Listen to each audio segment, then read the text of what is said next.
de opinión de obispo que lo ordenó a Pergolesi y que después estuvo con él durante 20 y tantos años, lo conocí de seminarista. El sacerdote, Pergolesi como todos, tenemos como misión llevar los hombres a Cristo y acercar a Cristo a los hombres.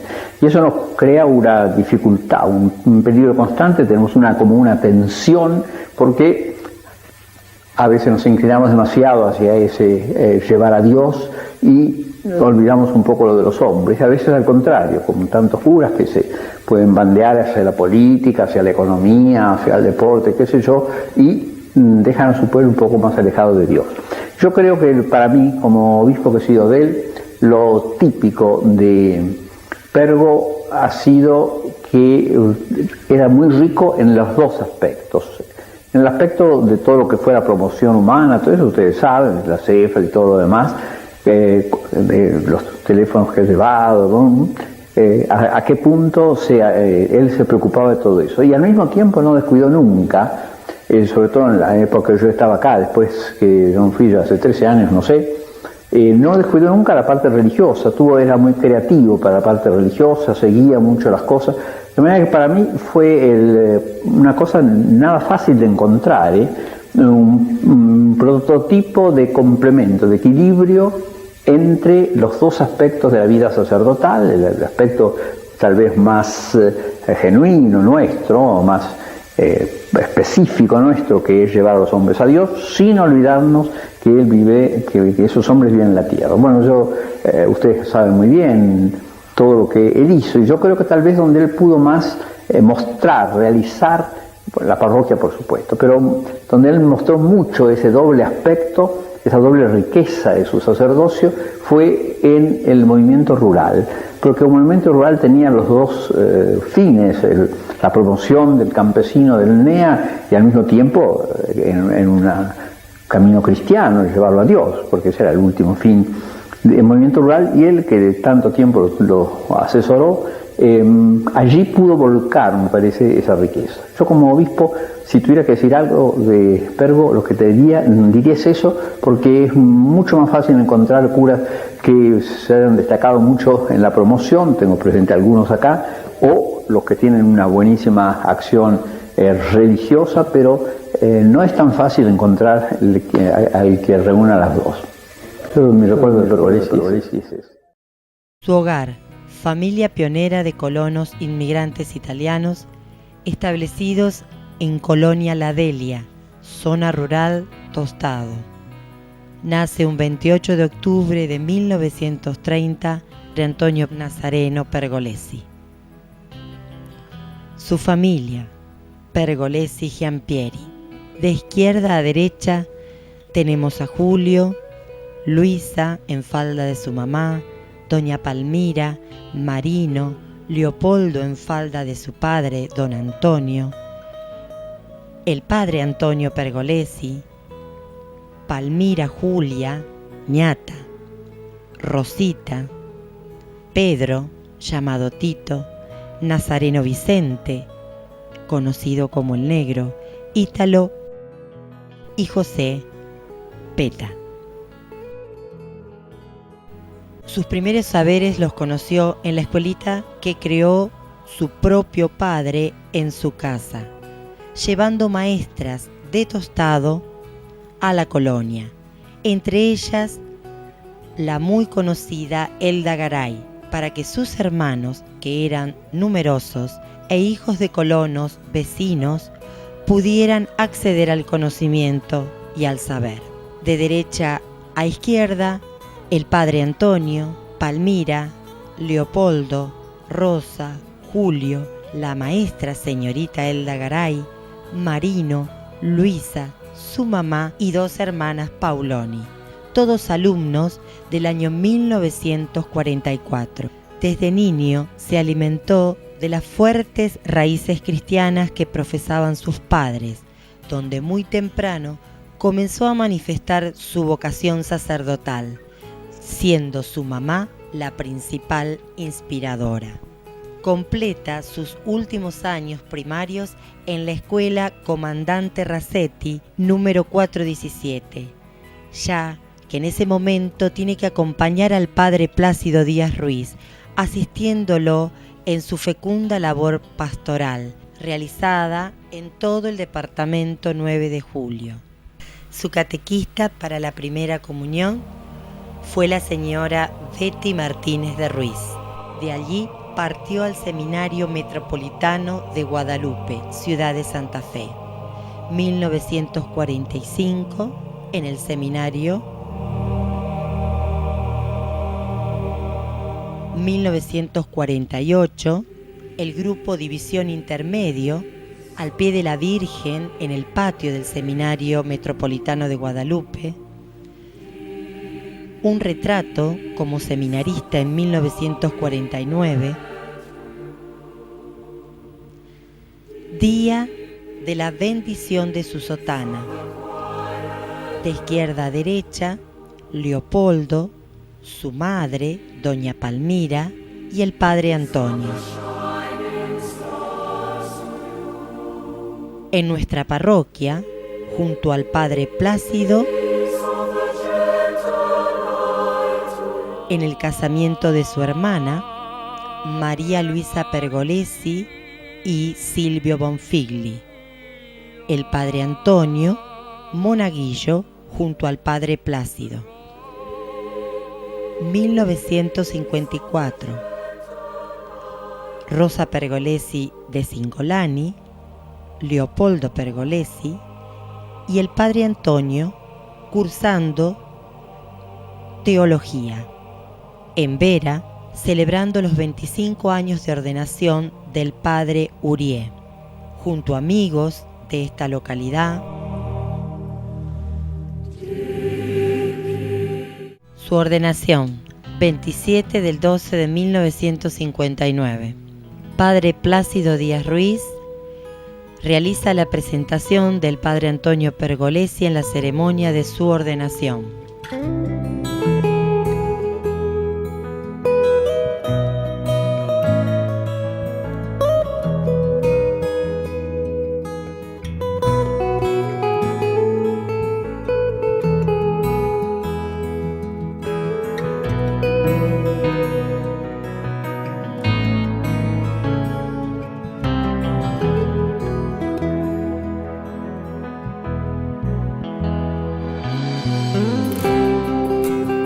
Homilía a cargo de Monseñor Dr. Juan José Iriarte, obispo de Reconquista. Almuerzo en el día de su ordenación, con la presencia del coro de Reconquista en el Club Sportman, actual CAT. El grupo de mozos conformado por amigos, hermanos, parientes. También en el día de su ordenación, con uno de sus hermanos, Pedro y su esposa Delfina y amigos. Primera misa celebrada en la Catedral de Reconquista.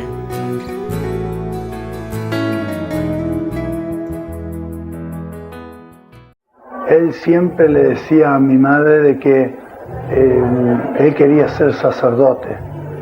Y cuando el párroco de Tostado viajaba a la colonia, al campo, a hacer visita pastoral, bueno, él se esmeraba mucho y lo hacía con mucho gusto. Quiere decir que él ya lo sentía, lo vivía desde chico, desde cuando iba a la escuela primaria. Se lo notaba en la forma en el jugar, siempre él estaba atento, gentil, nunca lo vi agresivo, sí con firmeza cuando tenía que defender lo que tenía que defender, pero siempre dando la posibilidad a que el otro esté primero. Bueno, eso a nosotros nos llamaba la atención, tal y así que nos entusiasmó a los hermanos a partir de Antonio, Julio, en el caso mío, Leopoldo y otro primo, que llegó un momento, éramos 5 que estábamos en el seminario.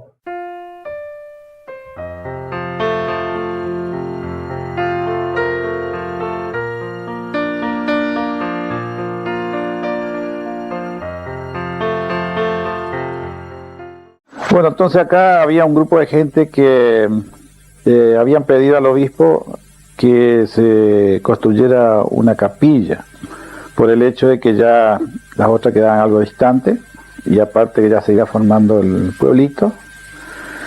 Y entonces un día viene Monseñor Iriarte y nos dice: ustedes me pidieron que le construyan una capilla, no se la voy a dar, lo que le voy a dar va a ser una parroquia, dice, y un sacerdote, y va a ser rural.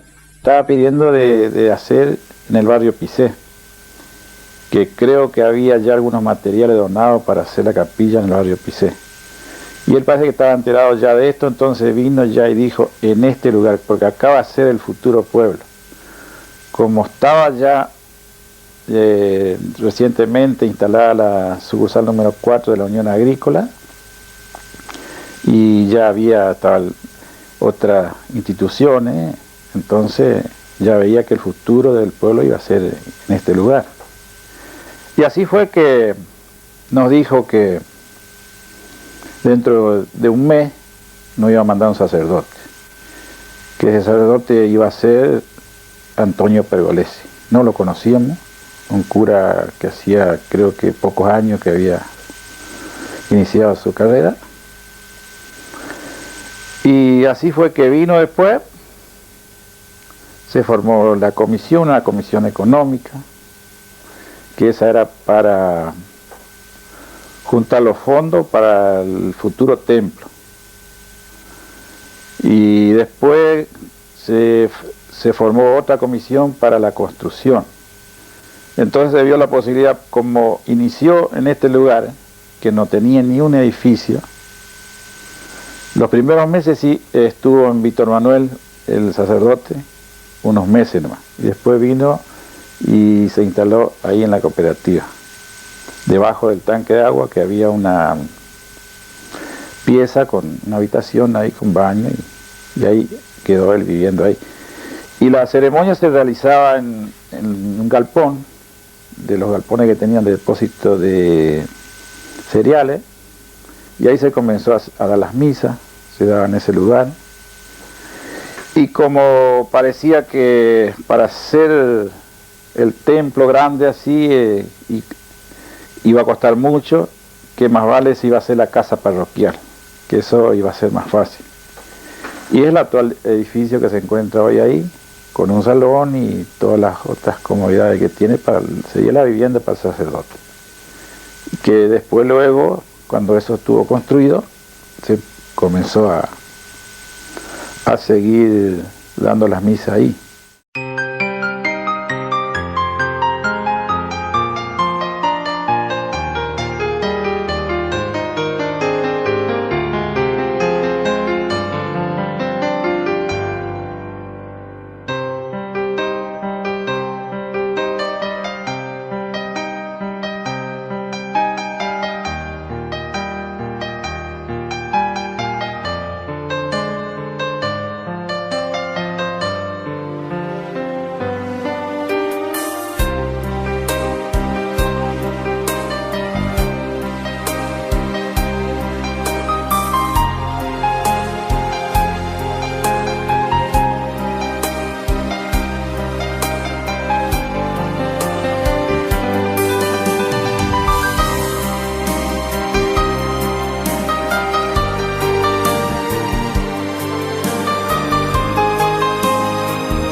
aquella vez formó dos comisiones cuando empezó, la económica y la de construcción, vamos a decir, la que tenía que hacer beneficio o comprar materiales, todas esas cosas, pero trabajábamos unidos las dos comisiones, que una presidía Bernal y una era yo, que se empezó a proyectar recién la parroquia donde se iba a hacer, que donó el terreno a la cooperativa y bueno, se formó las comisiones y se empezó a trabajar, pero con mucho entusiasmo, ¿viste? Porque se agarró rápido la cosa. Yo creo que ya en 2 años ya estaba, o 3, no me acuerdo bien, pero ya se hizo todo eso. No eran tiempos como ahora, eran tiempos lindos, había mucho algodón, cosecha, incluso la gente, o viste que la gente sembraba para la parroquia también, 1 hectárea, 2 hectáreas, y eso era para la parroquia. Y así se fue comprando rápido los materiales y venía gente, por ejemplo, gente de San Manuel, de Víctor Manuel, de la Sarita, todos colaboraban cuando, por ejemplo, en los cimientos. En los cimientos habíamos albañiles y contratábamos, pero todo ese personal se buscaba toda la gente de los vecinos. Y respondieron muy bien. Y como te digo, hasta la gente la tomó tan, ¿cómo te puedo decir? Que hasta sembraban 2 cuadras, 1 cuadra y le donaban a la parroquia. Y siempre se interesó mucho que progrese el campo. Ahí tenemos por ejemplo, la luz. La primera reunión que me acuerdo que la hicimos ahí en el galpón de la cooperativa, que la dirigió él, que íbamos a tener luz, parecía mentira. Y parecía mentira que iba a haber luz, y sin embargo se empezó y siguió y llegó la luz. Después la comuna. Oíste, a la comuna es que vamos a tener comuna y que vamos a tener, y nosotros tener comuna hacíamos más impuestos. Y sin embargo estamos equivocados nosotros, y él tenía razón. Y para mí me veía mucha visión de futuro tenía él.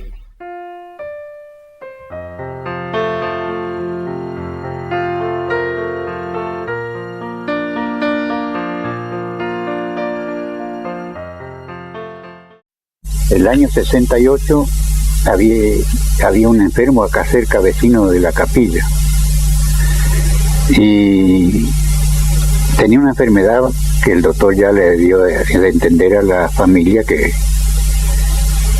no iba a seguir muchos días más. Entonces la familia llamó para que lo atienda al padre Antonio, y el padre Antonio enseguida vino, lo atendió, le dio la unción de los enfermos también, y entonces le pide que el enfermo quería comulgar, le pidió al padre. Y el padre se le hacía difícil y quería solucionar ese problema.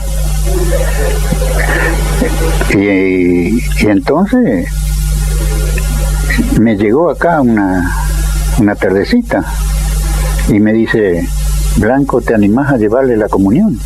A don Justo, se llamaba Justo el enfermo. Y pensé un ratito porque, no sé, me agarró que no era una cosa que no se había visto nunca ni nada, y que nunca la podíamos tocar nosotros si no era el sacerdote. Y pensé un ratito y le dije que sí. Después vino que la parroquia era muy extensa, él no daba basta para cumplir con todo. Entonces vio la necesidad que tenía que tener ayudantes. Entonces ya estaba que iba a salir esto de los ministros de la Eucaristía, pero todavía no estaba en la facultad. Entonces él le pidió al obispo para que le pida al Vaticano esa orden, y así fue que la consiguió. Así fue que los primeros ministros de la Eucaristía fueron acá en la Sarita, que le vino la orden del Vaticano para que nos diera. Uno fui yo también, que estuve durante 25 años.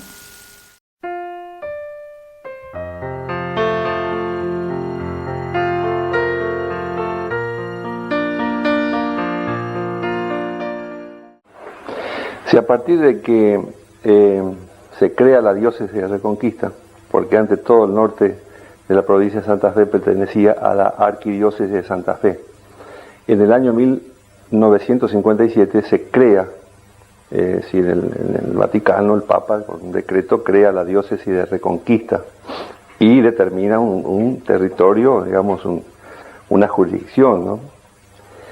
Entonces se crea la diócesis de Reconquista y se designa el primer obispo, que resultó Monseñor Juan José Iriarte. El Monseñor Iriarte asume en enero de 1958 la conducción como pastor de la diócesis de Reconquista.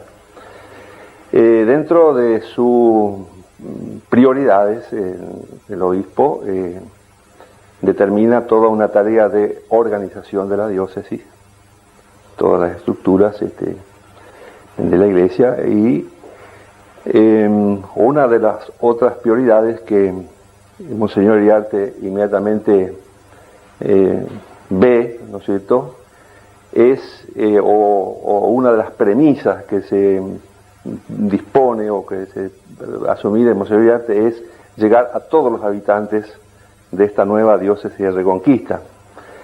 La diócesis de Reconquista, como una de las características, es sus mayores centros poblacionales están asentados sobre la Ruta 11, empezando del sur, Vera, Malabrigo, Reconquista, Avellaneda, Villocampo, todas poblaciones, las mayores poblaciones, con una participación en el culto, es decir, muy buena, extraordinaria, con buena asistencia, con sacerdotes.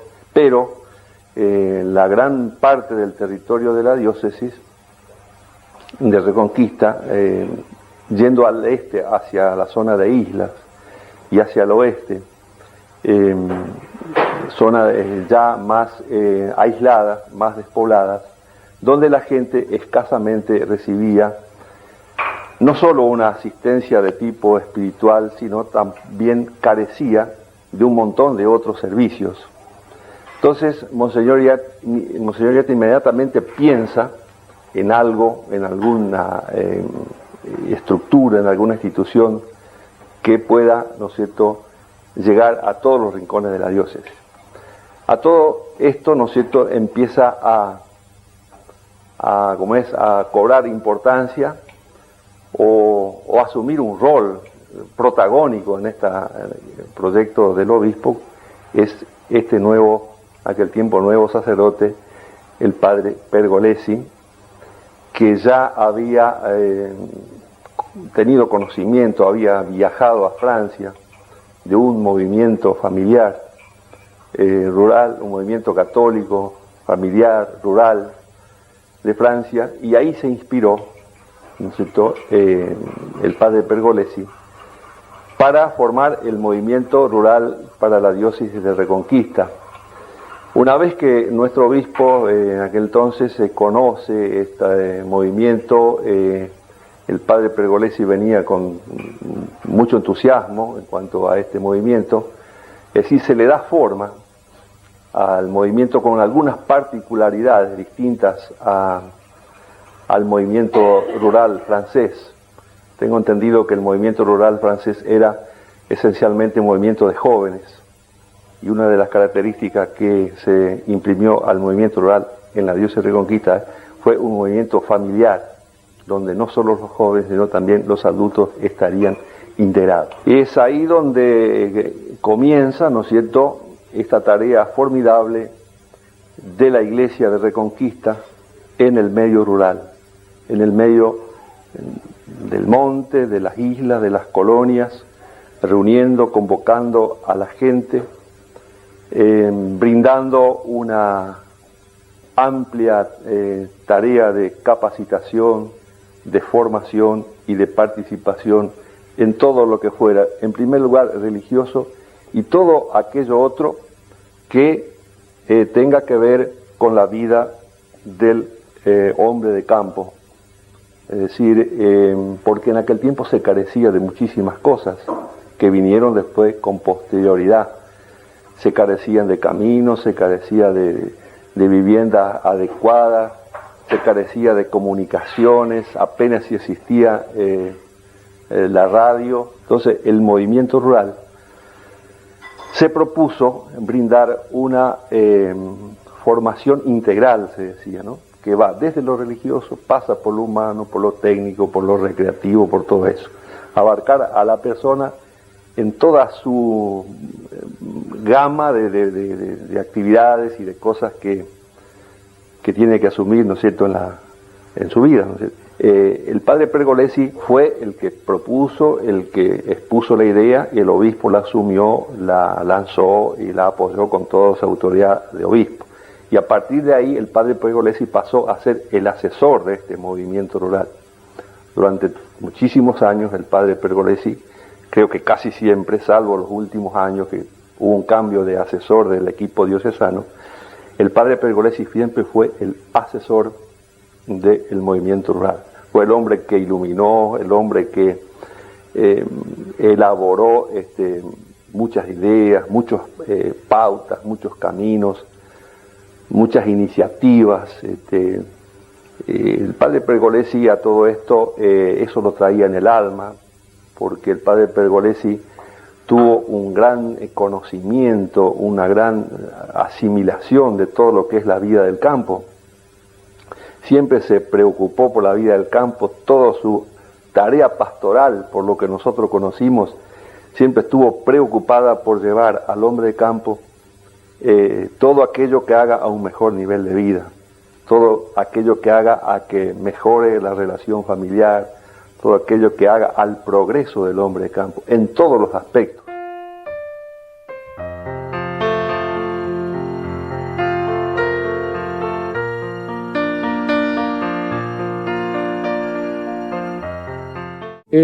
El hecho del crecimiento, de la maduración de los chicos con las chicas en un ambiente de familia, realmente hace que, según muchos padres, que ellos crezcan bien. Es decir, por el hecho de que viven aislados, crecen en una buena amistad, una buena relación entre ellos, se integran en la comunidad. Realmente yo los veo porque hay una diferencia muy fuerte entre un chico que estudia en una escuela lejos de acá y los chicos que vienen a la EFA. Los chicos que entran en la EFA normalmente los veo participar en los grupos de jóvenes, participar en los grupos de tecnificación del campo, ser serviciales en muchos aspectos en la comunidad.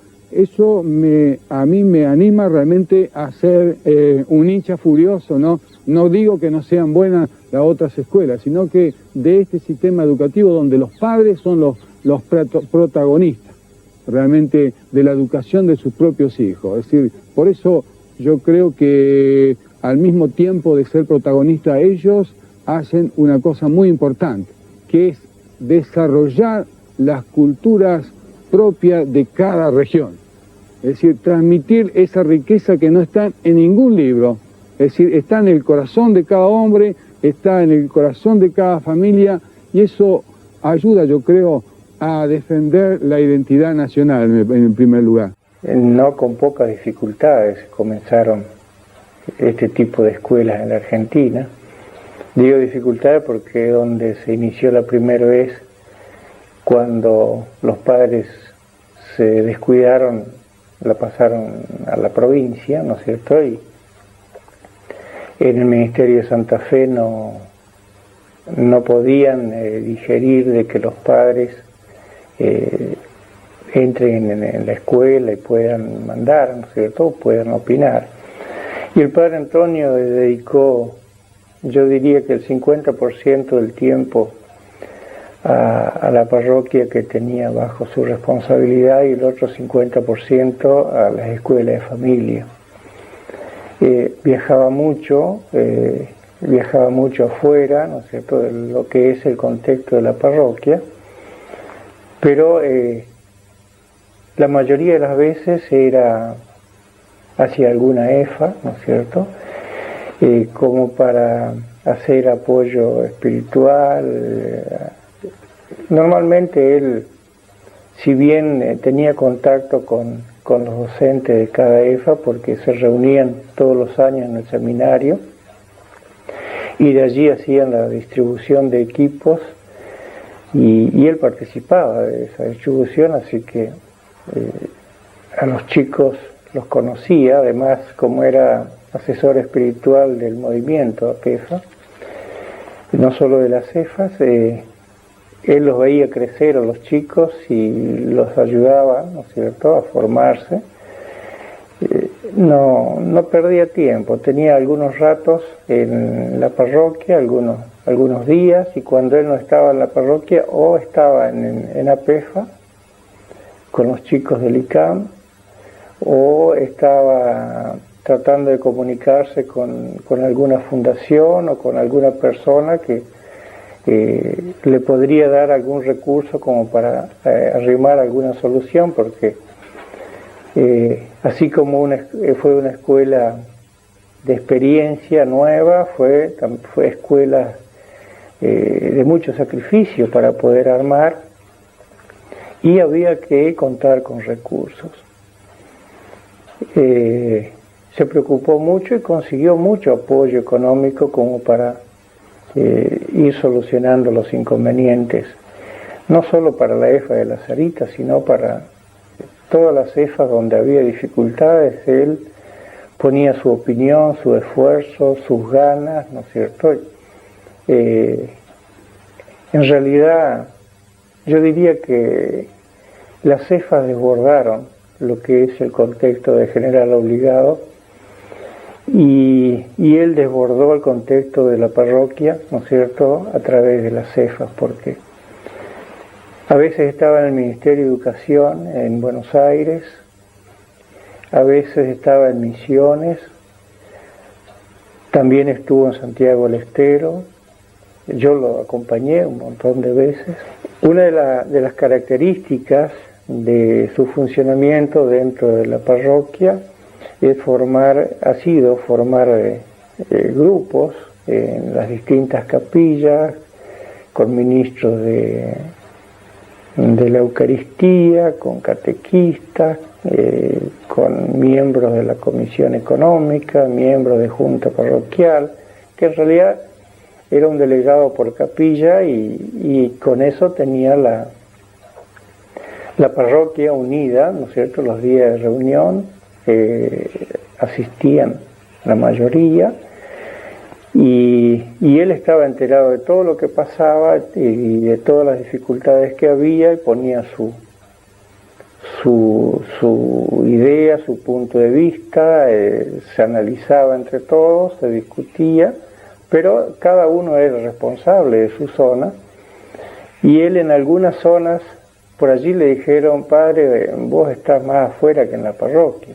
Y él decía: pero mi parroquia está organizada, y en cada lugar, en cada capilla hay gente que está trabajando, mientras yo por otras cosas no puedo estar. Así que era en ese sentido organizado, no es que abandonaba la parroquia, sino que en realidad antes de salir él tenía todo organizado. Doy gracias a Dios de que Él tuvo misericordia y me eligió sacerdote, y que puedo realmente como sacerdote brindarme en todo sentido al hombre de campo, es decir, en todos los aspectos. Y justamente este aspecto de la educación es un aspecto muy importante en el medio rural. La educación en todos los campos, en todos los sentidos. Yo creo que la Escuela de la Familia Agrícola es un medio que necesitábamos sí o sí.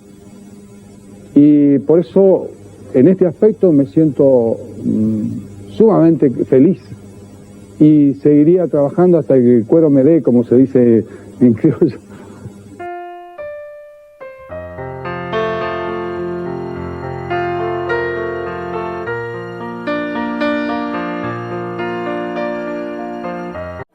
Bueno, te digo de que Antonio se caracterizó por siempre ser un factor de unidad dentro de la familia. Nosotros todos los hermanos nos dábamos cuenta de que él tenía un carisma especial. Lo notábamos ser bondadoso con nosotros, y quizás algo que nosotros no lo percibíamos, él lo percibía.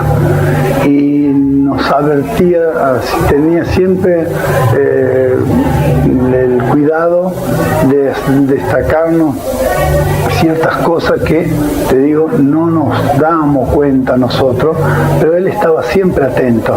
Como él decía en su lema cuando él se ordenó sacerdote, nació un sembrador. Y bueno, yo pienso de que él sembró y él estaba seguro de que iba a cosechar. No importó quién lo coseche, lo importante era que la cosecha se haga. Resulta que aparece, como le dijo aquella vez cuando yo lo acompañé para hacer las gestiones de esta comuna, no era comuna, y él me dice, acompáñame. Yo le había conseguido una visita, una entrevista con el gobernador, y él le dijo, yo quiero que la Sarita sea comuna. Le dijo, ¿cuánta casa tiene padre? 7 casas. 7 casas, dice, para hacer una comuna por 7 casas, ¿cuántos habitantes tiene? 7.000. Dice, bueno, me está tomando el pelo. Dice, viven 1.000 en cada casa. No, dice, ahí fue cuando él desarrolló todo lo que era la actividad y la población rural. Dice, es un distrito de población rural. ¿Cómo es eso? ¿Cómo es eso? Sí, dice, porque toda mi parroquia dice que son 10.000. Ah, ya no entiendo más nada. Dice, primero 7, ahora, dice, si seguimos hablando, dice, bueno, si es feligreses de otra fuera del distrito también, dice. Y ahí fue cuando lo convenció al gobernador y sacó el decreto para la comuna que era en ese tiempo el almirante de Simone, creo. Sí, el almirante de Simone estaba de gobernador, y pues a través de un secretario privado que era amigo de nosotros, por a través de la actividad de apicultura, conseguimos la entrevista, y ahí fue cuando él pudo desarrollar y discutirle al gobernador cara a cara lo que era una parroquia rural, lo que era una comuna rural, que tenía el 5% de la población en el centro urbano y el 95% de la población en la zona rural. Bueno, quedó maravillado y dijo, yo me hago responsable que te saco la comuna. Eso nos marcó un poco a todos los hermanos, de ver que cosa que nosotros la veíamos imposible, que se podía realizar. Y él decía que cuando uno estaba convencido tenía que tener firmeza, y en eso tenía firmeza cuando le solicitaba algo a nuestros padres, con mucho respeto. Él siempre fue muy cariñoso con nuestros padres, con nosotros también, pero tenía mucha firmeza en lo que él hacía y lo que él decía. Estaba muy seguro. Pienso que mucho le valió por la decisión, y tenía, como me supo un día charlando con el señor obispo acá, el obispo Juan, dijo, Antonio tenía muchas iniciativas, era un hombre de grande creatividad, y de verdad, a nuestros hermanos siempre nos alentaba, decía, esto no va así, tiene que cambiar, ustedes tienen que hacer tal o cual cosa. A veces uno, como decimos, nos ahogamos en un vaso de agua, pues él siempre venía con una idea más abierta, y realmente nosotros estábamos muy encariñados y muy confiados, porque lo teníamos como el guía, o sea que todo nos iba a solucionar. Quizás esa confianza y ese egoísta por ser hermano, es decir, tenemos un hermano, el privilegio de tener un hermano sacerdote. Si bien mi papá y mi mamá eran analfabetos, tuvieron un don de transmitirnos toda la cultura que ellos tenían y las costumbres de Italia. Y él siempre, principalmente a mí, me comentaba de todo lo que ocurría. Él era un apasionado de eso y lo escuchaba, y él me contaba. Y bueno, entonces salió de ir a Italia. se hizo allá por el mes de abril del año 1960. Los hermanos todos ya estábamos casados, lo último era Leopoldo y el caso nuestro también, de que nos habíamos casado, prácticamente no quedaban solteros. Y él, que recién se ordenaba, bueno, dijimos, ¿quién nos puede acompañar a papá y a mamá? En ese tiempo se iba en barco. Bueno, Monseñor Iriarte le dijo, tenés la oportunidad de aprovechar este viaje para prepararte en lo que a vos te gusta, que era su pastoral rural. De ahí vino, ahí empezó todo el trabajo de él en la pastoral rural. Se conectó con los Maisons, es una comunidad de Francia, el sistema de Maison, algo por el estilo. Se comunicó con gente de Bélgica, en Italia con los parientes, lo conectaron con distintas instituciones de Italia, y bueno, trajo ese proyecto, lo conversamos. Yo era un enamorado de lo que él iba relatando, ¿no es cierto? Cada vez me iba entusiasmando más y bueno, empezó a trabajar con el proyecto de la pastoral rural. Fue en el año 60, estuvo 6 meses en Italia y bueno, cuando volvió empezó a trabajar. Y allá por el año 66, creo, empezaron la Escuela de la Familia Agrícola.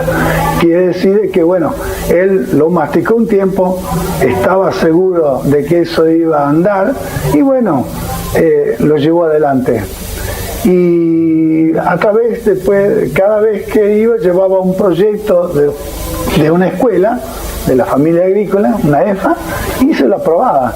Tuvimos oportunidad de ir con mi señora acompañándolo hace 12 años, ya por el año 84, y bueno, ahí tuvimos la oportunidad de ver por donde él, todo lo que él visitaba, lo que él se conectaba para conseguir lo que él necesitaba para la familia agrícola. Él decía de que todo, por más buena voluntad que tenga la comunidad donde él quería desarrollar ese proyecto, por más buena voluntad no lo podía conseguir. Entonces vio la forma de complementar con ayuda de otras instituciones de inspiración cristiana. Y así fue como fue logrando traer a su parroquia, y fuera de la parroquia está dado las 30 y pico de escuelas, 38 creo que hay, aparte del Instituto Superior.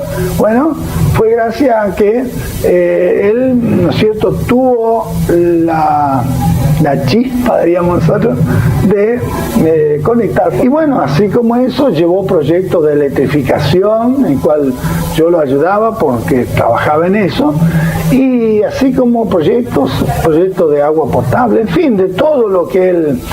Y él no desperdiciaba una reunión, así sea de fiesta, así sea una reunión política, desde cualquier orden social, aprovechaba para su parroquia. Tal es así que hasta cuando iba a descansar, él se iba a Córdoba, bueno, empezó a visitarme a mí cuando yo veraneaba en Córdoba, y a partir de ahí empezó una pastoral de turismo, que realmente fue una pastoral que duró, él pensó que podía ser 1 año o 2, y duró 30 años.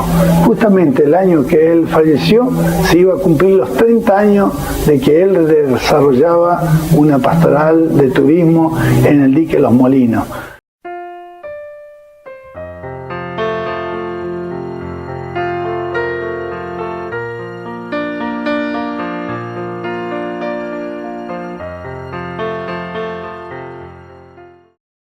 Yo como joven tuve la oportunidad de conocerlo y de trabajar con el padre Antonio Progressi, en el cual tuve la oportunidad de ver y conocer cómo trabajaba, ¿no? Y en el cual pude estar muy al lado de él y conocer su proyecto, su interés por los jóvenes, ¿no? En el cual el interés de él, de los jóvenes, es una de las más importantes, era de que el joven de campo no tenga que ir a estudiar a la ciudad, por ejemplo. El padre tenía mucha preocupación por la formación de este joven, sobre todo en la educación, y una formación sobre todo espiritual y también humana. Tuve la oportunidad de conocerlo, cómo él se preocupaba por darle a los jóvenes la formación en cuanto a cursillos, cursos de capacitación, de estos cursos de capacitación en el cual, sobre todo en la realidad del campo en el cual está viviendo, que era sobre todo los grupos GEA, los grupos de cooperativismo, en el cual era una capacitación que le servía para desarrollarse como hombre de campo, ¿no?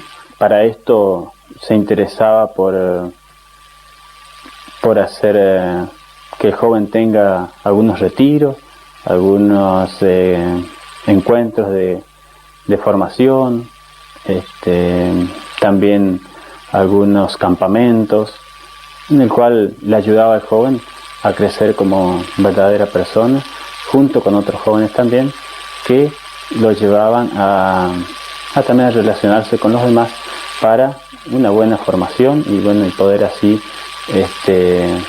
ser un hombre de corazón libre, de corazón abierto para el servicio de la comunidad.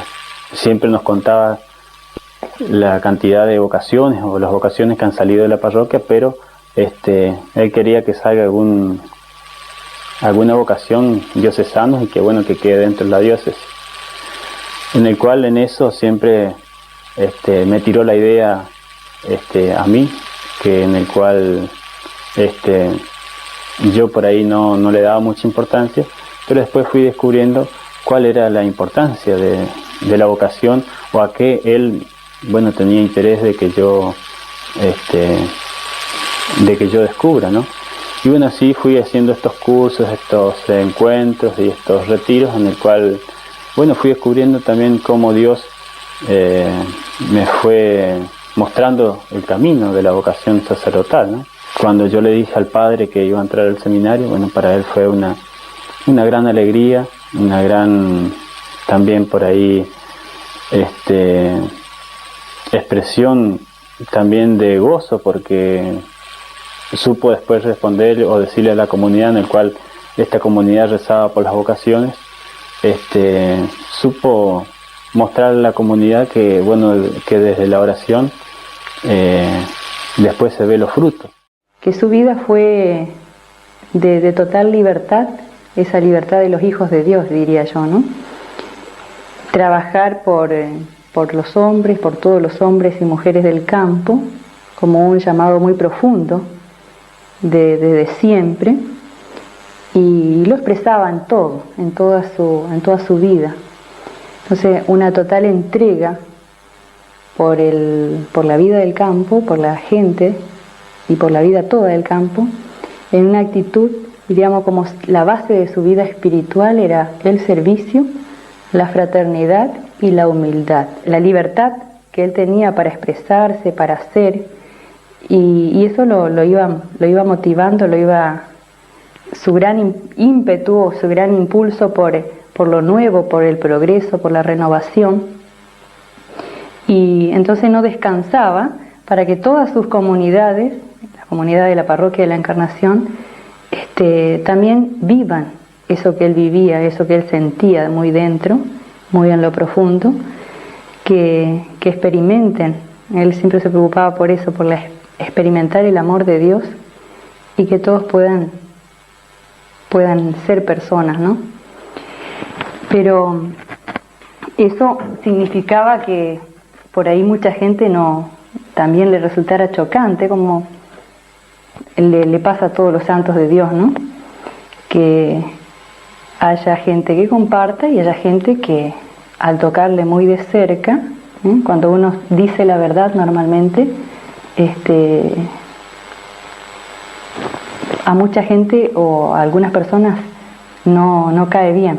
le tocó sufrir como a todo padre que sufre porque quiere que sus hijos progresen, mejoren y muchas veces los hijos son ingratos. Esa experiencia la vivió muy de cerca el padre Antonio, con mucha paciencia también él, ¿no?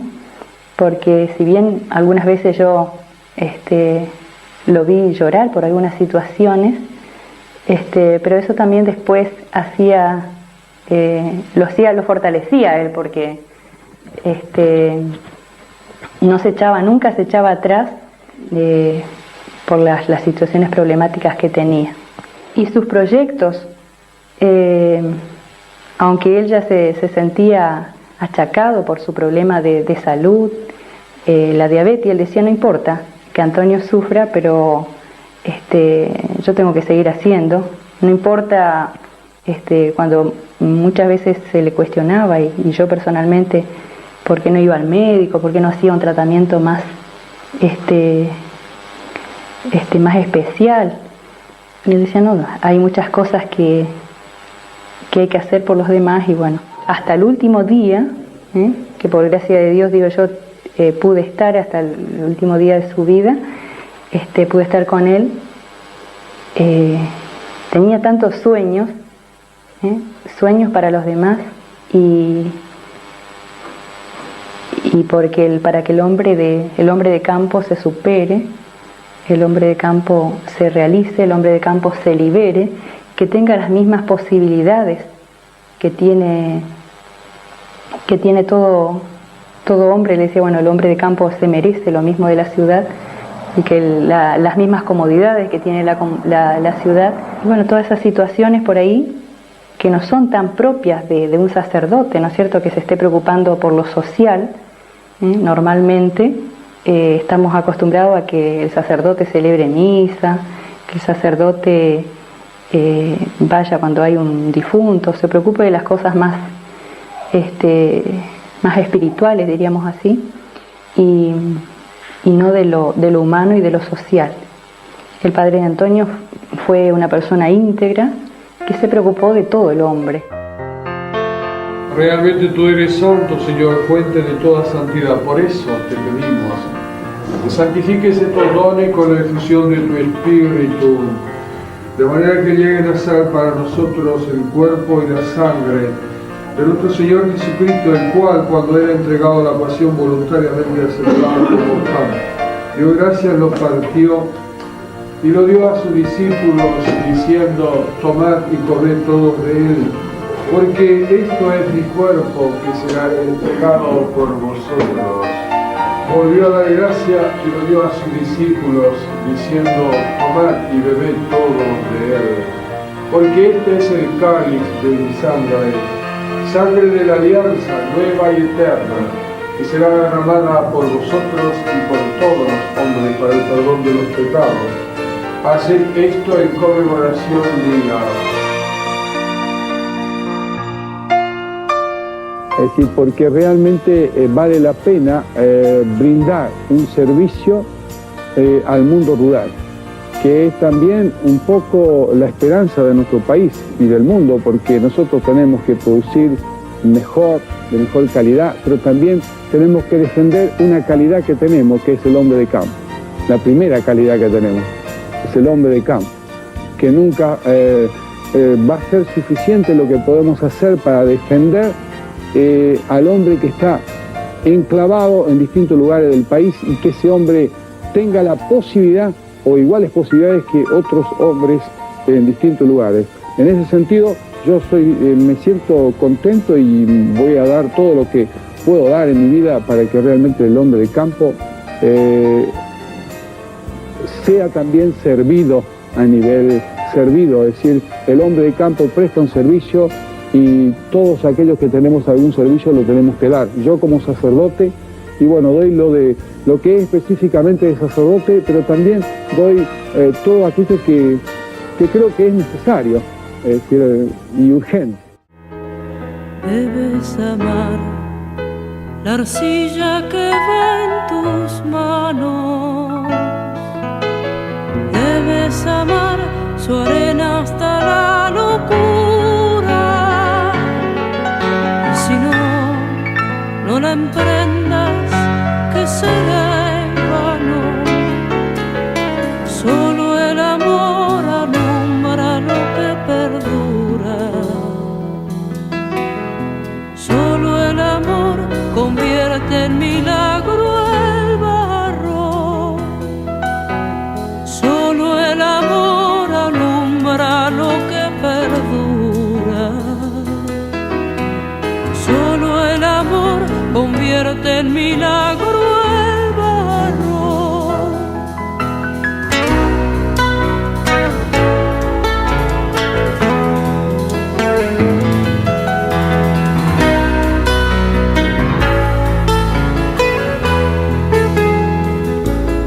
Debes amar el tiempo de los intentos. Debes amar la hora que nunca brilla. Y si no, no pretendas tocar lo cierto. Solo el amor engendra la maravilla. Solo el amor consigue encender lo muerto. Solo el amor engendra la maravilla. Solo el amor consigue encender lo muerto.